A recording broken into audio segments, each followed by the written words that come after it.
Hello everyone, I am Shilpa Bansal and welcome back in my YouTube channel. तो आज हम chapter fourth ही continue करेंगे। Chapter fourth name है हमारा इंटरनेशनल ऑर्गेनाइजेशन। इंटरनेशनल ऑर्गेनाइजेशन जो है हमारा फर्स्ट बुक का चैप्टर है, ये फोर्थ, राइट। इंटरनेशनल ऑर्गेनाइजेशंस की हमने डेफिनेशन पढ़ ली थी, हमने यूएन की इंट्रो पढ़ ली थी।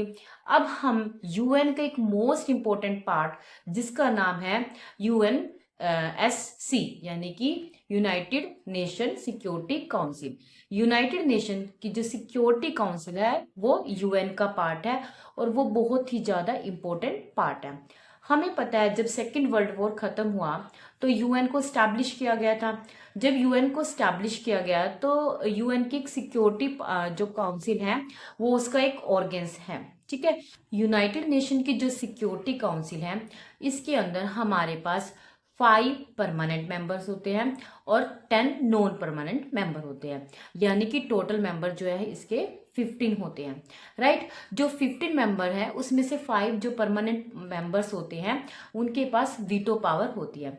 अगर मैं आपकी बुक की बात करूं तो अगर आप एनसीईआरटी पढ़ रहे हैं, हमने 12th क्लास में एनसीईआरटी ही पढ़नी है, तो एनसीईआरटी में हमारे यहाँ पे एक तरफ से पूरा चार्ट दिया गया है इसके जो परमानेंट मेंबर है और जो नॉन परमानेंट मेंबर है, राइट। अब जो ये 5 परमानेंट मेंबर्स जो होते हैं वो परमानेंट होते हैं, उनको हम चेंज नहीं कर सकते, राइट। जैसे नाम से पता ना, परमानेंट यानी कि जिसको हम चेंज नहीं कर सकते।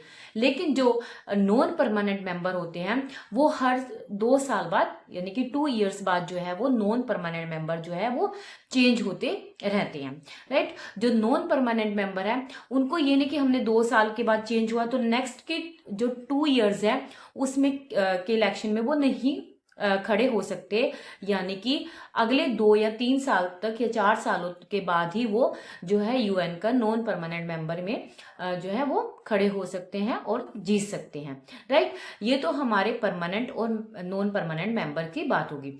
जो हमारे परमानेंट मेंबर्स होते हैं उनके पास एक स्पेशल पावर होती है जिसका नाम क्या है, वीटो पावर। अब वीटो पावर क्या है, वीटो पावर का जो है मीन्स क्या है कि उनके पास वीटो पावर को हम एक तरीके से ब्रह्मास्त्र के रूप में जो है यूज कर सकते हैं, यानी कि जिन कंट्रीज के पास वीटो पावर है वो जो कंट्री है वो बहुत ही ज्यादा पावरफुल है। अब ये जो 5 कंट्रीज हमने पढ़ी है उनको ही परमानेंट मेंबर्स जो है वो यूएन की जनरल सिक्योरिटी का सिक्योरिटी काउंसिल का जो परमानेंट मेंबर क्यों बनाया गया है। क्यों?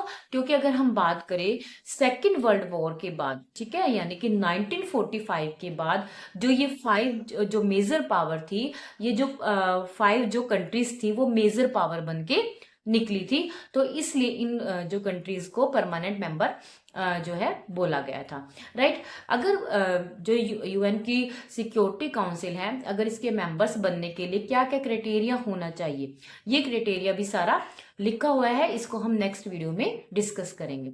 ओके, अगर आपको मेरी वीडियो पसंद आए तो प्लीज इसे लाइक शेयर और सब्सक्राइब जरूर करें। Thank you so much.